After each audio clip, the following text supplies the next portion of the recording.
Hi అండి, అందరూ ఎలా ఉన్నారు? అందరికీ వినాయక చవితి శుభాకాంక్షలు అండి. మా అత్త వాళ్ళకి గణేష్ చతుర్థి అచ్చుబడి రాదని చెప్పి అత్తయ్య ఎప్పుడు చేసేవాళ్ళు కాదు.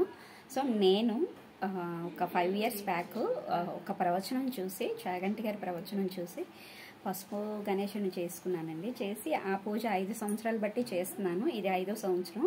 సో నాకు అన్ని ఎలాంటి ఒడిదుడుకులున్నా ఏవైనా గణేష్ పూజ చేద్దాము అంటే ఏదో ఒక ఆటంకం అయితే వస్తుండేది. సో ఈ పసుపు గణేషుని చేయడం వల్ల పొల్యూషన్ ఉండదు, దానివల్ల మనకి ఏమైనా దోషాలు ఉన్నా కూడా పోతాయని చెప్పారు. సో నేను అలాగే చేశాను. నాకు ఇప్పుడైతే చాలా బాగుందండి. నేను 5 years నుంచి కూడా కంటిన్యూ చేస్తున్నాను ఈ పూజని.